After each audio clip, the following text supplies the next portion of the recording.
We are deeply impressed by your ability to commitment with people understanding. ఆటల్లో కూడా ముందుకు తీసుకెళ్తున్నారు ఈ ప్రభుత్వం. ప్రతి విషయంలో, చదువు విషయంలో కానివ్వండి, ఆటల విషయంలో కానివ్వండి, గురుకులాలను అభివృద్ధిలో ముందంజ వేయడంలో రాష్ట్ర ముఖ్యమంత్రి రేవంత్ రెడ్డి గారు, అలాగే మన రాష్ట్ర ఉప ముఖ్యమంత్రి గారు బండి విక్రమార్క గారు కీలక పాత్ర వహిస్తున్నారు.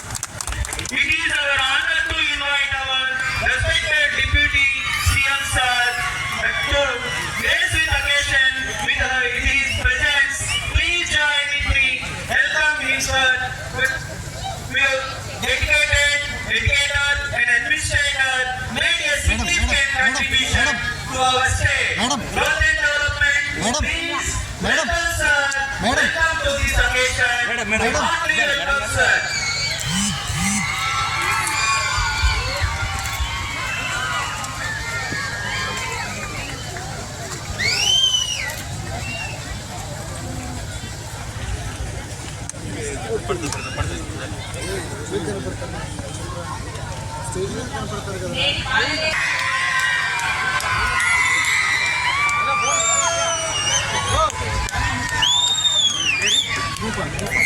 కీలక పాత్ర వహించి విద్యార్థుల యొక్క ఆనందాన్ని ప్రత్యక్షంగా చూడడానికి విచ్చేసిన గౌరవ మన ఉప ముఖ్యమంత్రి వర్యులు, ఆర్థిక శాఖ మంత్రి వర్యులు శ్రీ శ్రీ శ్రీ వట్టు విక్రమార్క గారికి స్వాగతం, సుస్వాగతం.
Next one. Vidyarthi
ఇస్తారు. ఎస్ సార్, ఫ్రూట్ ఇస్తున్నాం సార్. అంతేనా? Yes sir. అంటే మధ్యాహ్నం భోజనానికి ఉదయం టిఫిన్ కి మధ్యలో ఒక ఫ్రూట్ ఇస్తారు. Yes. అది చెప్పు. Yes. బ్రేక్ ఉంటుంది. ఓకే, బ్రేక్ టైంలో మనకి పిల్లలకి 2 పీరియడ్స్ అయినాక బ్రేక్ బెల్ ఉంటుంది వాష్రూమ్స్ దానికి. ఆ టైంలో పిల్లలు ఏంటంటే 11 o'clockకి, మార్నింగ్ మనం 7కే మన మెనూ ముందుకు జరిగింది కాబట్టి 11 o'clockకి ఉన్నప్పుడు ఆ టైంలో మనకి బనానా ఒకటి ఇవ్వడం జరుగుతుంది. తర్వాత మనకి 1:30కి లంచ్ బ్రేక్ ఉంటుంది. మధ్యాహ్నం భోజనం ఉంటుంది. మధ్యాహ్నం భోజనం, తెలుగులో కూడా చెప్పు. మధ్యాహ్నం భోజనం ఉంటుంది. అన్నం, దాంతో పాటు ఒక కూర, ఆకుకూర, పప్పు, నెయ్యి, పెరుగు, రసం, ఉడకపెట్టిన కోడిగుడ్డు ఇవ్వడం జరుగుతుంది మధ్యాహ్నం అన్నం. సోమవారం సాయంత్రం 4:30కి స్నాక్ ఇవ్వడం జరుగుతుంది. ఉడకబెట్టిన శనగలు ఇవ్వడం జరుగుతుంది సోమవారం రోజు. అలాగే పాటు చేయడం జరుగుతుంది. అందులో అన్నం, కర్రీ, ఒక చట్నీ, పుదీనా ఆకుకూరతో ఏదైనా ఒక చట్నీ, సాంబార్, అలాగే మజ్జిగ ఇవ్వడం జరుగుతుంది. ఇది సోమవారం రోజు మన యొక్క ఏదైనా వెజిటబుల్ కర్రీ, కూరగాయలతో కూర. అలాగే మంగళవారం రోజు ఇడ్లీతో పాటు సాంబార్ ఇవ్వడం జరుగుతుంది. అదే రోజు పాలతో బూస్ట్ కూడా. బీసీ రెసిడెన్షియల్ స్కూల్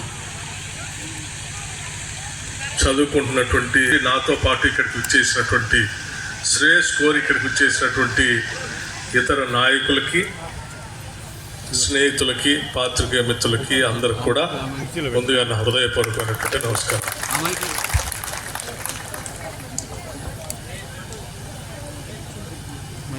ప్రత్యేక రాష్ట్రం ఏర్పడిన తర్వాత ఈ రాష్ట్రంలో ప్రభుత్వ పాఠశాలలో చదువుకుంటున్నటువంటి విద్యార్థులందరికీ, అట్లాగే ఈ విద్యార్థుల ద్వారా రేపటి తెలంగాణ భవిష్యత్తుని కోరుకునేటువంటి వాళ్ళందరికీ కూడా ఇది ఒక గుర్తించుకోదగినటువంటి చారిత్రాత్మకమైనటువంటి రోజు. ఎందుకంటే ఈ రాష్ట్ర వనరులే బలమైన వనరులు, మిగతా సహజ వనరులతో పాటు బలమైన వనరులు మానవ వనరులు. ఈ మానవ వనరులు ఎంత బాగా అభివృద్ధి చేసుకుంటే మన రాష్ట్రం అంత బాగా అభివృద్ధి చెందింది. మనం చిన్నప్పటి నుంచి చదువుకుంటూ వస్తూ ఉన్నాం, నేటి బాలురే రేపటి పౌరులని. రేపటి తెలంగాణ భవిష్యత్తు మీ మీదనే ఆధారపడి ఉంది. మీరంతా ఆరోగ్యంగా మంచి మేధస్సుతో ఎదిగితే ఈ రాష్ట్రం అంత ఆరోగ్యంగా ఉన్నట్టు, అంత మేధస్సుతో ఈ రాష్ట్రం ఎదిగినట్టు. మీరు ఎంత బలహీనంగా ఎదిగితే ఈ రాష్ట్రం అంత బలహీనంగా ఉన్నట్టు. ఇది ఈ ప్రజాప్రభుత్వం ఇందిరమ్మ రాజ్యం యొక్క ఆలోచన. మీ అందరికీ తెలిసిందే, మీ అందరి ఆశీస్సులతో అధికారంలోకి వచ్చినటువంటి ఇందిరమ్మ రాజ్యం, ఈ ప్రభుత్వం ప్రజాప్రభుత్వం, ఈ ప్రభుత్వానికి నాయకత్వం వహిస్తున్నటువంటి రాష్ట్ర ముఖ్యమంత్రి వర్యులు రేవంత్ రెడ్డి గారు మరియు యావత్ మంత్రిమండలి మొత్తం, అంటే మంత్రులుగా ఉన్నటువంటి అందరం కలిసి కూర్చొని మన రాష్ట్రంలో చదువుకుంటున్నటువంటి ఏ బిడ్డ కూడా పోషకతో లేకుండా, పౌష్టిక ఆహారం అందకుండా బిడ్డలు చదువుకుంటూ ఉంటే మనం మంచి ప్రభుత్వం అందిస్తున్నట్టు కాదు. మన బిడ్డలు మంచి పోషక పదార్థాలతో, పౌష్టిక ఆహారంతో మీ మనసులోకి వచ్చినప్పుడే మీరు బాగా చదువుకోగలరు. మీరు చదువుకొని విజయాలు సాధించగలరు. మీరు విజయాలు సాధించినప్పుడు అవి చూసి మీ తల్లిదండ్రులు ఎంత సంతోషపడి ఆనందపడతారో, అదేవిధంగా ఈ రాష్ట్ర పాలకులుగా ఇందిరమ్మ రాజ్యం, ఈ ప్రభుత్వం కూడా అదే రీతిలో సంతోషపడుతుందని చెప్పడం కోసమే ఇది మా అందరి కోరిక. అందుకే ఈరోజు నేను ఇక్కడ ఈ బోనకల్ మండలంలో ఈ పాఠశాలలో, రేవంత్ రెడ్డి గారు రంగారెడ్డి జిల్లాలో ఒక్క పాఠశాలలో, మిగతా మంత్రులు ఒక్కొక్క పాఠశాలలో ఈరోజు పాల్గొంటారు. సరే, నేను చాలా చూశాను. ప్రభుత్వం రాగానే సంక్షేమం పైన దృష్టి సారించాం. రాష్ట్రం తెచ్చుకున్నదే ప్రజల భవిష్యత్తు కోసం. ప్రభుత్వం అంటే పాలకులు వాళ్ళ భవిష్యత్తు కోసం కాదు, పాలకులుగా ఉన్నటువంటి వాళ్ళు ప్రజల భవిష్యత్తు కోసం వాళ్ళు ఆలోచన చేసి ప్రణాళికలు తయారు చేయడానికి. అలా తయారు చేసే క్రమంలో ముందుగా అసలు మన పిల్లలు చదువుకునేటువంటి పిల్లల పరిస్థితి ఏంటి, ఏ స్థాయిలో ఉన్నారు, ఎక్కడో చూస్తే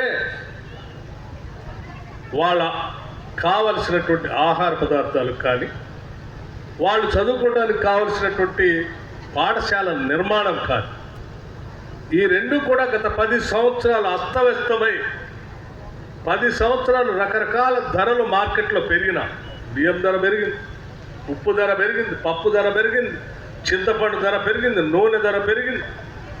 అన్ని ధరలు పెరిగినప్పటికి కూడా పిల్లలకి ఇచ్చేటువంటి బిల్లు ధరలు మాత్రం ₹1 కూడా పెరగలేదు, 1 పైసా కూడా పెరగలేదు.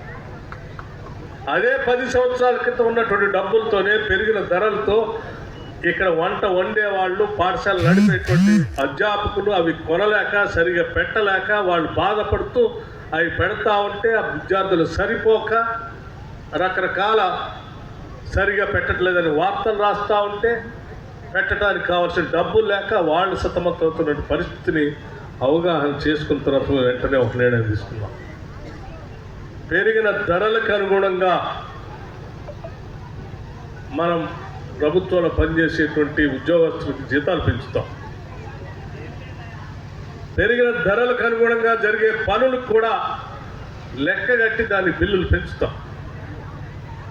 మరి మన పిల్లలకి భోజనం పెట్టేదాన్ని లెక్కగట్టి పెంచకపోతే వాళ్ళు ఎక్కడి నుంచి తీసుకొచ్చి పెట్టగలరు, వీళ్ళు ఎక్కడ తినగలరు అని ఆలోచన చేసి వెంటనే ఒక కమిటీని వేసి 15 రోజుల్లో పెరిగిన ధరలకు అనుగుణంగా మీరు స్టడీ చేసి మొత్తం రిపోర్ట్ ఇవ్వాలని చెప్పి 15 రోజుల్లో రిపోర్ట్ తెప్పించుకొని 40% డైట్ ఛార్జెస్ పెరిగిన ధరలకు అనుగుణంగా మొట్టమొదటిసారి 10 సంవత్సరాల తర్వాత 40% డైట్ ఛార్జెస్, పెంచుబడిక్ ఛార్జెస్ అని చెప్పారు మనం ఆర్షిఓ గారు. అంటే తలక నూనె కానీ, సబ్బు కానీ, కటింగ్ కానీ, మిగతా కార్యక్రమాలు కానీ, ఆడపిల్లలు పెద్దలు అయితే బాలికలకు ఉండేటువంటి సమస్య వాళ్ళకి ప్రత్యేకమైన సమస్యలు, వాటికి కావాల్సిన ఖర్చులు కానీ, వీటన్నిటిని అంచనా వేసి 3 నుంచి 7వ తరగతి వరకు చదివే బాలికలకి కేవలం ₹55 మాత్రమే ఉండేది. ఈ ₹55 ఒకటేసారి ₹175 పెంచాం. 8వ తరగతి నుంచి 10వ తరగతి మరియు 11 సంవత్సరాల కంటే ఎక్కువ వయసు కలిగిన బాలికలకి ప్రత్యేకమైనటువంటి అవసరాలు ఉంటాయి. వాళ్ళకు కూడా కేవలం ₹75 ఉంటే దాన్ని ₹275 చేశాం. 3వ తరగతి నుంచి 7వ తరగతి వరకు అబ్బాయిలతో సహా ఎయిర్ కటింగ్ ఛార్జెస్ కూడా కలిపి కేవలం ₹62 ఉంటే దాన్ని ₹150 పెంచాం. 8 నుంచి 10వ తరగతి మరియు 11 సంవత్సరాల కంటే ఎక్కువ వయసు గలవారు అబ్బాయిలతో సహా ఎయిర్ కటింగ్కి ₹62 మాత్రమే ఉంటే దాన్ని ₹200 పెంచాం. ఇవన్నీ పెంచడం వల్ల రాష్ట్ర ప్రభుత్వం ఖజానా పైన భారం పడుతుంది మాకు తెలుసు. అయినా కానీ భారం పడినా మన భవిష్యత్తు కోసం ఇది పెంచాల్సిందే అని చెప్పి గట్టిగా నిర్ణయం చేసుకొని ఈరోజు పెంచడం ఒకటే కాదు, పెంచిన దాన్ని రాష్ట్ర వ్యాప్తంగా ఒకటే రకంగా డైట్ మెనూ ఉండేటట్టుగా లెక్కలు కట్టి వారంలో ఉన్నటువంటి 7 రోజుల్లో ఏ వారం ఏం పెడతా ఉన్నాం దీనికి సరిపోయేటువంటిదని లెక్కగట్టి తయారు చేసి డాక్టర్లు వాళ్ళతో కూడా సంప్రదించి ఆరోగ్యంగా ఎదగటానికి ఏ పోషక పదార్థాలతో ఆహారం పెడితే బాగుంటుందని కొద్దిమంది ఐఏఎస్ అధికారులంతా కలిసి కూర్చొని కమిటీ వేసి వాళ్ళందరి చేత డాక్టర్లతో కూడా మాట్లాడి ఆ డైట్ అంతా ఫిక్స్ చేసి రాష్ట్ర వ్యాప్తంగా ఒకటే డైట్ మెనూని ఈరోజు మీ ముందు ఆవిష్కరింపజేసి పెట్టాం. ఎందుకంటే ఇవన్నీ మీకు ప్రత్యేకంగా డిస్ప్లే చేసి ఉంచితే రేపు తల్లిదండ్రులు వచ్చినప్పుడు ఈ వారం రోజు గుడ్డు ఉండాలి కదా, ఈరోజు చికెన్ ఉండాలి కదా, ఈరోజు మటన్ ఉండాలి కదా, ఈరోజు సాయంత్రం గుగ్గిలు ఉండాలి కదా, ఈరోజు ఉదయం పూట అరటిపండు ఇవ్వాలి కదా అని మీ అందరికి తెలిస్తే అవన్నీ వస్తున్నాయా లేదని తల్లిదండ్రులు కూడా సక్రమంగా చూసుకుంటారనేటువంటి ఆలోచనతోనే వీటన్నిటిని డిస్ప్లే చేయటం కాదు, ఈ చార్ట్ మొత్తాన్ని తల్లిదండ్రులు అందరికి పంపించమని కూడా చెప్పాం. పిల్లలకు తెలియాలి, తల్లిదండ్రులకు తెలియాలి, స్థానికంగా ఉన్నటువంటి ప్రజాప్రతినిధులకు కూడా తెలియాలి. తెలిసినప్పుడే వీటన్నిటిని మానిటరింగ్ సక్రమంగా చేస్తారు. ఇది డైట్కి సంబంధించి. సరే, డైట్ పెట్టాం.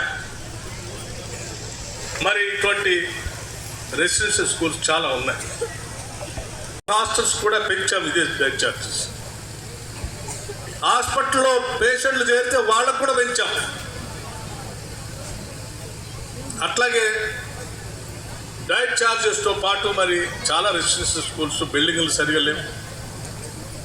యాడ్నో ఒక దగ్గర ఖాళీగా ఉన్న బిల్డింగ్ చూసేసి అందులో పెట్టారు.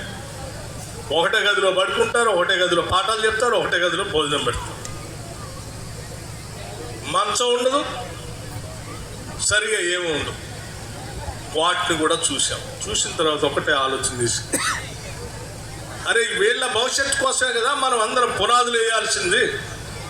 నాయకులుగా అనుకున్నటువంటి వాళ్ళు భవిష్యత్తుకు పునాదులు ఈరోజు వేస్తేనే ఈ రాష్ట్రం అభివృద్ధి చెంది భవిష్యత్ తరాలకి ఏమైనా నాయకత్వం అందించగలరు.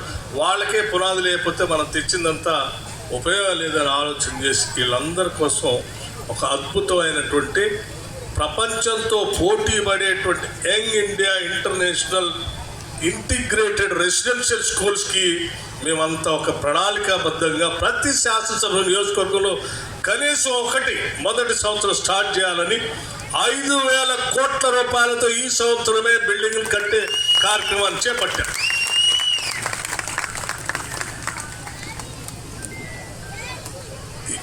మాకంటే ముందున్నటువంటి ప్రభుత్వం ఈ బిల్డింగ్లు కట్టడానికి లేకపోతే హాస్టల్స్ మెయింటైన్ చేయడానికి వాళ్ళు కేటాయించింది కేవలం ఖర్చు చేసింది 70 కోట్లు మాత్రమే. ఒకసారి ఆలోచన చేయండి. కేవలం 70 కోట్లు మాత్రమే గత సంవత్సరం ఖర్చు పెడితే ఈ సంవత్సరం ఆ 70 కోట్లని 5,000 కోట్లకి తీసుకెళ్ళాను మేము. 5,000 కోట్లతో ఇన్ఫ్రాస్ట్రక్చర్ అన్ని ఇంటిగ్రేటెడ్ రెసిడెన్షియల్ స్కూల్స్ని డిజైన్ చేయించి అది కూడా ప్రపంచ స్థాయిలో ఉండాలి. ఇక్కడ చదువుకునే ప్రతి బిడ్డ రేపొద్దున ప్రపంచం అమెరికా పోతే కూడా వాళ్ళతో పోటీ పడేటట్టుగా ఉన్నాం. వాళ్ళకంటే మెరుగైన విద్య ఈ పాఠశాలలో ఉండాలని చెప్పి కావలసిన అన్ని ఫెసిలిటీస్తో ఇంటిగ్రేటెడ్ రెసిడెన్షియల్ స్కూల్స్ డిజైన్ చేశాం. ప్రారంభోత్సవం చేస్తున్నాం. ఈ సంవత్సరమే టెండర్స్ పిలిచి పనులు కూడా మొదలు పెడతాం. ఇది ప్రతి సంవత్సరం చేస్తాం. ఏదో ఈ ఒక్క సంవత్సరం చేసి వదిలిపెట్టాం. పూర్తి స్థాయిలో ఈ రాష్ట్రంలో చదువుకునే ప్రతి బిడ్డ సంపూర్ణంగా ఇంటిగ్రేటెడ్ రెసిడెన్షియల్ స్కూల్స్లోకి చదువుకొని అడ్మిషన్స్ దొరికేంత వరకు అన్ని స్కూల్స్ కడతాం మేము. ఏ బిడ్డ స్కూల్ లేకుండా ఇంటిగ్రేటెడ్ రెసిడెన్షియల్ స్కూల్ లేకుండా లేకపోతే ఎక్కడో మామూలు బడిలోనో గవర్నమెంట్ బడి కాకుండా లేకపోతే ప్రైవేట్ స్కూల్లోనో కాన్వెంట్లోనో పబ్లిక్ స్కూల్లోనో కాదు, వాటికంటే మెరుగైన రెసిడెన్షియల్ స్కూల్స్లో మన స్కూల్స్లో ఉండాలి. మన స్కూల్స్లో చదువుకునే స్థాయిలో ప్రతి బిడ్డకి అవకాశం వచ్చేట్టుగా చేస్తాం. దాంట్లో SC, ST, BC, minority, OC అందరు విద్యార్థులు అందరూ. ఇది ఏ ఒక్కరి కోసం కాదు, ఈ రాష్ట్రంలో పుట్టిన ప్రతి బిడ్డ చదువుకోవాలి. ఈ ప్రభుత్వం మాత్రం నిరంతరం ఈ రెసిడెన్షియల్ స్కూల్స్ పైన హాస్టల్స్ పైన నిరంతరం పర్యవేక్షణ చేస్తూ ఉంటాం. ఏ ఒక్క సంఘటన కూడా పొరపాట్లు కూడా ఉపేక్షించం. ఇదేదో కేవలం మాటలు చెప్పడం కోసం మేము మొదలుపెట్టినటువంటి కార్యక్రమం కాదు. నేను ఇవన్నీ చూశాను చాలా సందర్భాల్లో. 10 సంవత్సరాల రూపాయి కూడా పెంచినటువంటి ఆనాటి ప్రభుత్వానికి సంబంధించినటువంటి కొద్దిమంది వ్యక్తులు పాఠశాలను పర్యటించడం, 10 సంవత్సరాలు పాఠశాల సంబంధించిన బిల్డింగ్లు సరిగా లేవు కట్టించని మహాప్రభు అని అడిగితే కూడా రూపాయి శాంక్షన్ చేయకుండా పాడుబడిన స్కూళ్ళలోనో బిల్డింగుల్లోనో లేకపోతే కమ్యూనిటీ హాల్స్లోనో లేకపోతే కళ్యాణ మండపాల్లోనో లేకపోతే కళాశాల మూసేసిన దాంట్లోనో అద్దెకించి ఆడ పడేసి పిల్లలు కుక్కినట్టు కుక్కి వదిలేసినటువంటి వాళ్ళు ఈ మధ్య అక్కడక్కడ బయటకు వచ్చి తగుదనమ్మా అని పాఠశాల తిరుగుతూ భోజనం బాగాలేదు, బిల్డింగ్ బాగాలేదు, లేకపోతే అది బాగాలేదని మాట్లాడతారు. సిగ్గు ఉండాలి కదా. అవన్నీ జరగడానికి మీరే కదా కారణం. 10 ఏళ్ళు మీరు సరిగా అద్భుతమైన పాఠశాల మేము మొదలుపెట్టినట్టు కట్టి ఉంచినట్టయితే ఈరోజు ఆ పరిస్థితి ఉండేది కాదు కదా. 10 ఏళ్ళు మీరు డైట్ ఛార్జెస్ పెంచి ఉండుంటే ఈరోజు ఈ ఇబ్బంది ఉండేది కాదు కదా. ఆ డైట్ బిల్లులు సరిపోగా సప్లై చేసేవాళ్ళు సప్లై చేయలేక మీరు బిల్లులు ఇవ్వకపోతే బిల్లులు రాలేదని మేము సప్లై చేయలేమని ఎదురు తిరిగితే ఇక్కడ ఉన్న టీచర్లు ఏదో రకంగా బతిరండి, మీ ఇష్టం వచ్చింది ఏదో వాడు సప్లై చేయండి అంటే తాలో తడక తీసుకొచ్చి సప్లై చేస్తే అదే వండి పెడితే వాడు ఆరోగ్యం దెబ్బతింటే దేనివల్ల ఇదంతా జరిగేది? మీ వల్లే కదా జరిగింది. 10 సంవత్సరాలు మీకు కనపడలేదు. మీరు చేసిన తప్పిదాల వల్ల ఈ మధ్యకాలం బిడ్డలు చాలామంది బాధపడ్డారు. అలా బాధపడకూడదనే మేము నిర్ణయం తీసుకొని ముందుకు పోతా ఉన్నాం. మీలాగా డ్రామాలు చేయాలనే ఆలోచన మాకు లేదు. అంకిత భావంతో ఈరోజు ముఖ్యమంత్రి రేవంత్ రెడ్డి గారు కానీ లేకపోతే ఉప ముఖ్యమంత్రిగా నేను కానీ మంత్రులుగా మా మంత్రివర్గ సహచరులు కానీ ప్రతి ఒక్కళ్ళం ఈ రాష్ట్రం మనది కోరి కొట్లాడి తెచ్చుకున్నాం. ఈ రాష్ట్ర ప్రజల భవిష్యత్తు కోసం, ఆ భవిష్యత్తు కోసం మనం పనిచేయకపోతే అర్థమే ఉండదు మన జీవితానికి అని చెప్పి నమ్మి ఈ రాష్ట్ర ప్రజల భవిష్యత్తు కోసం ప్రతి రూపాయి పోగేసి ఖర్చు పెడుతూ ముందుకు పోతూ ఉన్నాం. అందులో భాగంగానే ఈరోజు ఈ కార్యక్రమం తీసుకున్నాం.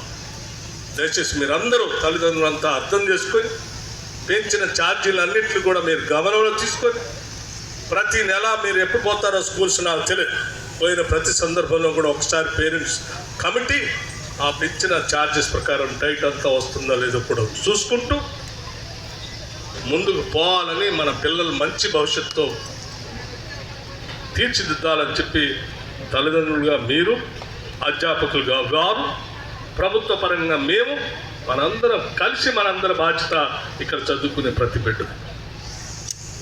ఏ ఒక్కళ్ళు ఉపేక్షించినా వాళ్ళ భవిష్యత్తు మీద ప్రమాదం.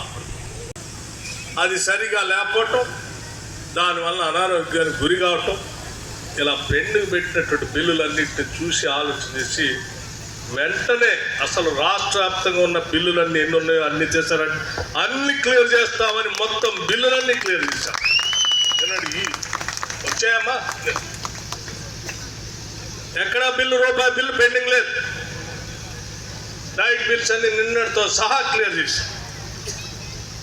ప్రతి నెల బిల్లు మీకు టెన్షన్గా వస్తుంది.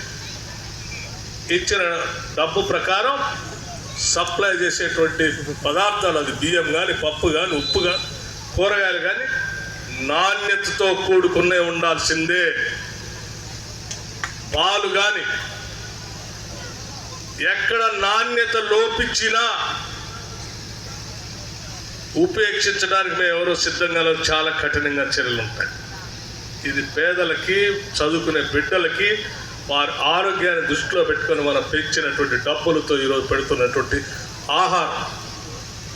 ఈ ఆహారంలో ఎక్కడ కల్తీ ఉండటానికి వీల్లేదు, పరిశుభ్రత సంబంధించి కూడా ఎక్కడ తేడా రావడానికి వీల్లేదు. అందుకోసం అధ్యాపకులందరికీ కూడా, రాష్ట్ర వ్యాప్తంగా ఉన్నటువంటి అధ్యాపకులందరికీ కూడా నేను ఒకటే విజ్ఞప్తి చేస్తూ ఉన్నా. ఇంటి దగ్గర తల్లిదండ్రులు, పాఠశాలలో మీరే తల్లిదండ్రులు. ఈ బిడ్డలకి ఇంట్లో తల్లిదండ్రులు ఎంత జాగ్రత్తగా తన బిడ్డ గురించి తప్పిస్తారో ఇక్కడ చదువుకునే పిల్లలందరికీ మీరే తల్లిదండ్రులు. అంతే తపనతో ఆ బిడ్డల ఆరోగ్యం గురించి మీరు చూసుకోవాలి. మీ పాఠశాలలో మీ సారథ్యంలో చదువుకున్నటువంటి బిడ్డ భవిష్యత్తులో అతను ఎంత ఉన్నత స్థానానికి పోయినా నన్ను గుర్తుపెట్టుకునేది ఇంట్లో తల్లిదండ్రులు, తర్వాత విద్యాబుద్ధులు నేర్పిన మిమ్మల్నే, అధ్యాపకులనే గుర్తుపెట్టుకుంటారు. మీరు బాగా చెప్తే పూజిస్తారు, బాగా చెప్పకపోతే జీవితం మొత్తం గుర్తుపెట్టుకొని బాధపడుతూ ఉంటారు. నాకు తెలిసి ఈ రాష్ట్రంలో ఉన్నటువంటి ఇటువంటి పాఠశాలలో విద్యాబుద్ధులు నేర్పేటువంటి అధ్యాపకులంతా కూడా పూజింపబడాలని నేను బలంగా కోరుకుంటున్నాను. మీరంతా గౌరవింపబడాలి, పూజింపబడాలి. అదే మన సంస్కృతి కూడా. అందుకే మీ అందరు కూడా నేను విజ్ఞప్తి చేస్తూ ఉన్నాను, మీకు భగవంతుడు ఇచ్చినటువంటి వరం ఒక విద్యాబుద్ధులు నేర్పేటువంటి తల్లిదండ్రులుగా ఇన్ని వేల మందికి పాఠాలు చెప్పే పాఠశాలలో మీరు అధ్యాపకులుగా రావటం, తల్లిదండ్రులుగా వాళ్ళకి 2 బిడ్డలో 3 బిడ్డలకు చదువు చెప్పించి భవిష్యత్తును ఏర్పాటు చేసే అవకాశం ఉంటుంది. మీకు మాత్రం కొన్ని 100,000 మంది బిడ్డల్ని భవిష్యత్తు అందించేటువంటి అవకాశం భగవంతుడు మీకు ఇచ్చాడు. దీన్ని సక్రమంగా సద్వినియోగం చేసుకొని వాళ్ళందరినీ తయారు చేయవలసిందిగా మీ అందరికీ నేను వినమ్రతతో కూడినటువంటి విజ్ఞప్తి చేస్తూ ఉన్నాను. ఖర్చు పెట్టి ముందుకు పోయే క్రమంలో మరి చాలా అంశాలు ఇబ్బందికరమైన పరిస్థితులు వస్తాయి. అటువంటి వాటికి కూడా మీ ఆశలు కావాలి. నేను సాధించడానికి ఏ ఇబ్బందులు ఉన్నా ఇన్ని వేల మంది తల్లిదండ్రులు, లక్షల మంది తల్లిదండ్రులు ఆశీస్సులు ఉన్నాయి. వాళ్ళు మీరు ఇచ్చేటువంటి బలంతో మేము అనుకున్న సంకల్పాన్ని సాధిస్తామని చెప్పి మీ అందరికీ నేను సవినయంగా మనవి చేస్తూ ఈ కార్యక్రమంలో పాలు పంచుకోవడానికి ఇక్కడికి ఇచ్చేసినటువంటి తల్లిదండ్రులందరికీ కూడా ముందుగా నా హృదయపూర్వకమైనటువంటి నమస్కారాలు తెలియజేస్తూ, ఇక్కడ చదువుకునే ప్రతి బిడ్డ గొప్ప పౌరుడిగా ఎదగాలని మనస్ఫూర్తిగా కోరుకుంటూ మీ అందరికీ నా శుభ ఆశీస్సులు ఈ ప్రభుత్వం తరఫున మీ అందరికీ అభినందనలు కూడా తెలియజేస్తూ సెలవు తీసుకుంటాను. అలానే ఈరోజు మేము అంతా ముందుకు పోతా ఉన్నాం. దయచేసి నేను అర్థం చేసుకుంటారని ఈ పాఠశాలలు కూడా మేము తల్లులుగా మీకైతే అర్థమవుతుంది అనేటువంటి ఆలోచనతోనే అమ్మ ఆదర్శ పాఠశాలలు పెట్టి అంతా మహిళలకే బాధ్యత చెప్పాం. అన్ని పాఠశాలకు సంబంధించిన రిపేర్స్ చేపిస్తూ ఉన్నాం. విద్యకు సంబంధించి పెద్ద ఎత్తున నిధులు ఖర్చు పెట్టి ముందుకు పోతా ఉన్నాం.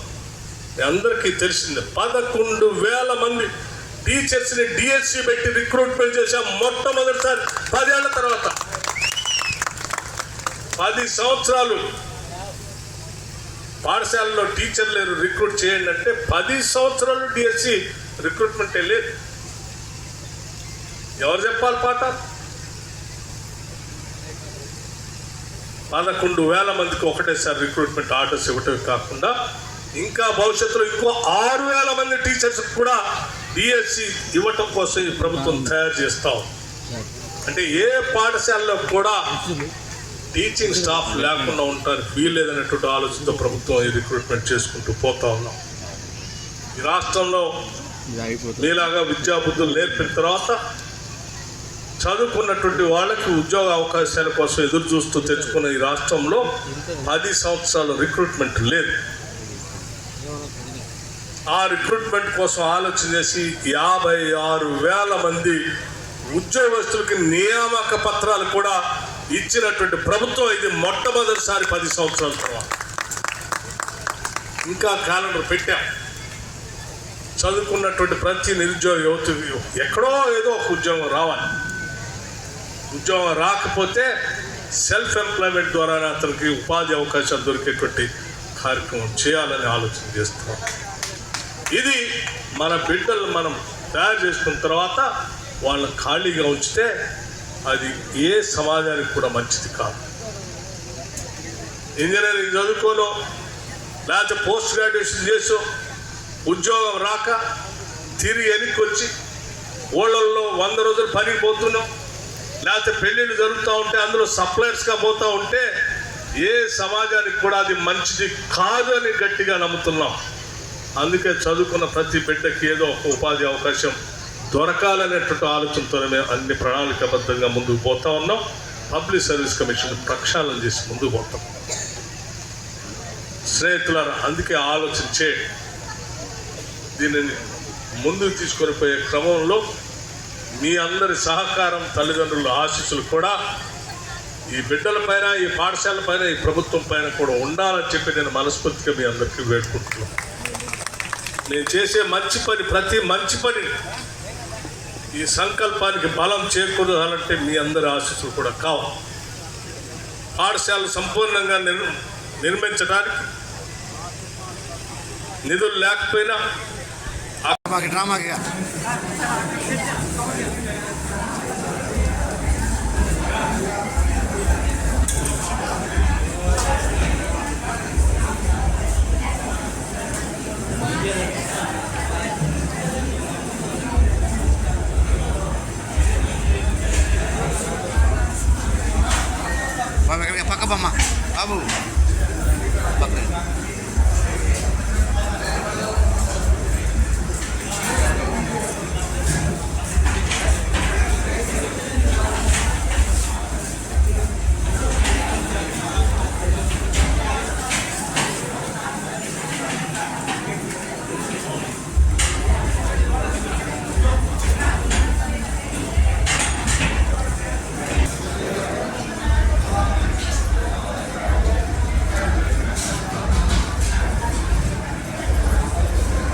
గేర్ ఓపెన్ చేసి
ఇట్లా